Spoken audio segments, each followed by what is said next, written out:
Okay, so we are going to start talking about limits. Limits is really the last topic for precalculus and is usually the first topic discussed in calculus. It will be used to instruct and to inform how to find derivatives of functions, which is a major topic in calculus and beyond.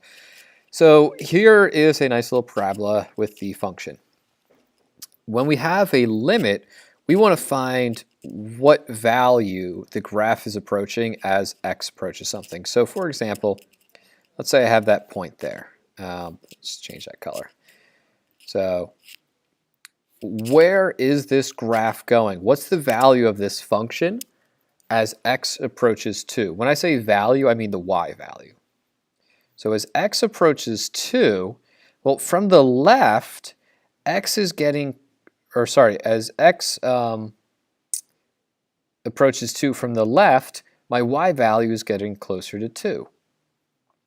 As x approaches 2 from the right, my y value is also approaches 2.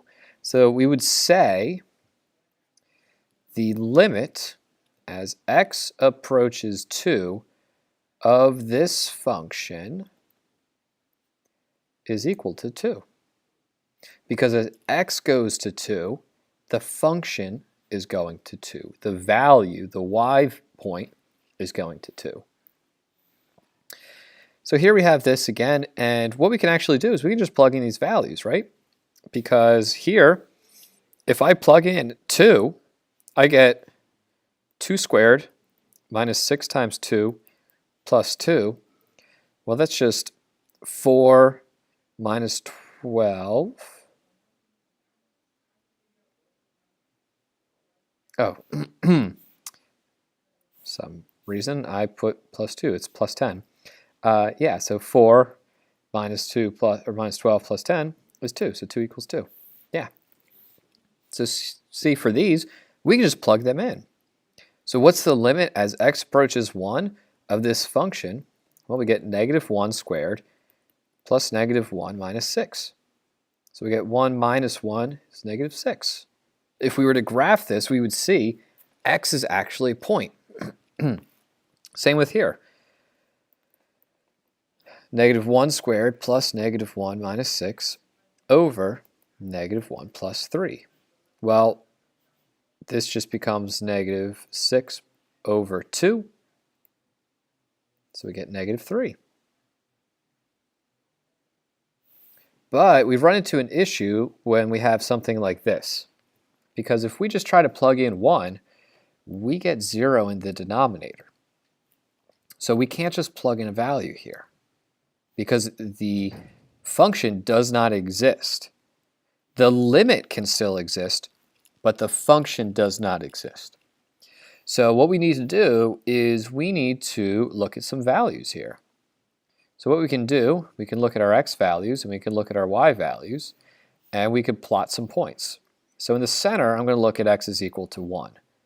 And then I'm going to look at 0 and negative 1 and maybe 2 and 3.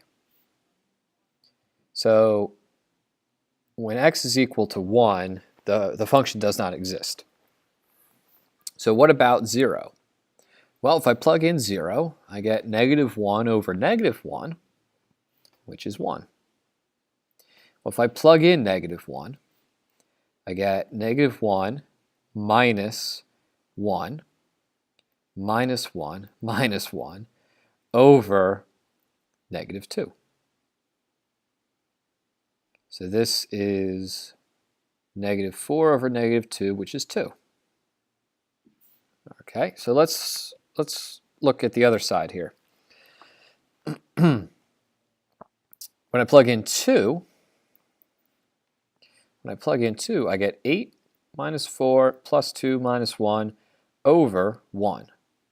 So this is 4 plus 2, which is 6, minus 1 is 5. I think.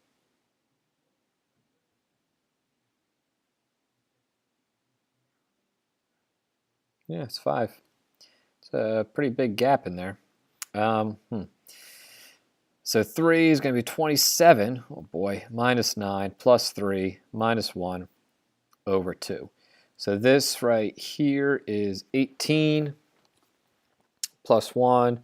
So we get 27 minus 9 plus 3 minus 1 is 20. So that's 10. Well, okay. So we can see it's approaching somewhere between 1 and 5. So why don't we narrow our viewing window? Why don't we look at what about when x is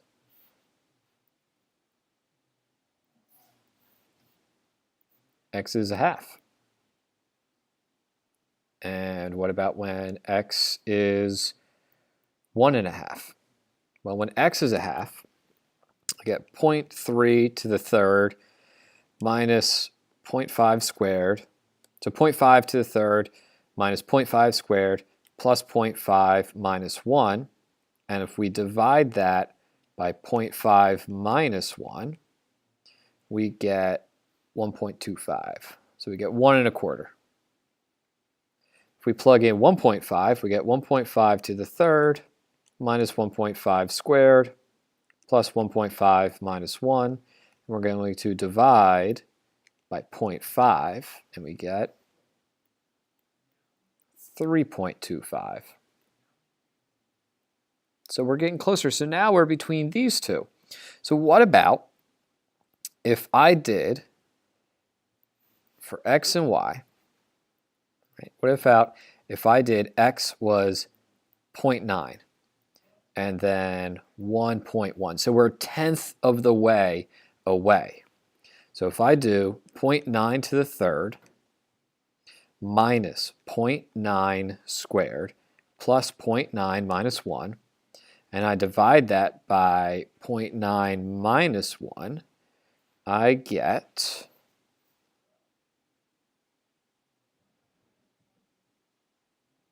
1.81. So we're all over the map here.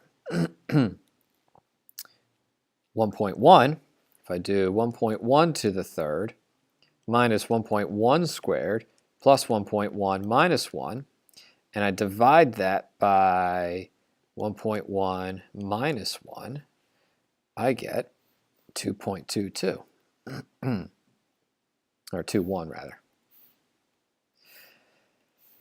So notice, I mean, here it's pretty wide gap, somewhere between 1 and 5. Here it's between 1.25 and 3.25. Here it's between 1.81 and 2.21. So notice we're getting closer and closer to 2. So if we were to graph this, we would see that as well. But as we narrow this down, as we get closer on one side, then this is approaching 2 from both sides. Notice the right-hand side is getting closer and closer to 2 from a larger value, and the left-hand side is getting closer and closer to 2 as well, right? From 1 to 1.25 to 1.81. Same with this, right? So here we have this limit does not exist because we can't have 0. So we'll look at some x and y values. 0 in the center. I'll look at -1 and -2 and +1 and +2. Well, 0 I don't know, but at -1 I have -1, or the absolute value of -1 is 1, divided by -1 is -1. Here, absolute value of -2 is 2, divided by 2 is -1. Here, I have 1 divided by 1 is 1, 2 divided by 2 is 2. So do I say this is 0? No, because if I look at a graph of this, we know that at x equals 0 it's undefined, but everywhere between that, all these negative values for y, or all these negative values for x, y is equal to -1. For all the positive values for x, y is equal to 2. So see how we have this jump? So this is because the limit as x approaches 0 from the left of this function is equal to -1. But as the limit as x approaches 0 from the right, notice the superscripts here, negative, right, positive for the right side, is equal to 1. These are not equal. In order for the limit to exist, we must say that these are the same. We must show that these are the same. Remember back in the first picture we looked at, see how we're approaching the same value from the left side and the right side? Here we're approaching two different values, one from the left, one from the right. That means the limit does not exist. So here are some examples of using a graph. So here's the function. What's happening as x approaches 0? Well, as x approaches 0 from the left, right, the limit as x approaches 0 from the left, did not want that, of the function is equal to 2. And the limit as x approaches 0 from the right of the function is equal to 2. So that means this limit is 2 because these are the same. For 34, we can see the function does not exist at -2 for x. However, we're approaching y is equal to -4 from both directions, so this does exist. So even if the function does not exist, the limit can still exist.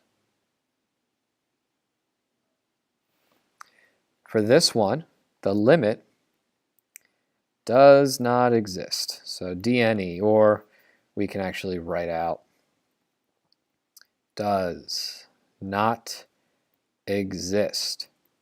Because as we approach -2, there's this disconnect there. So it does not exist. And then for 36, as x approaches -1, the sign of, well, -1/2,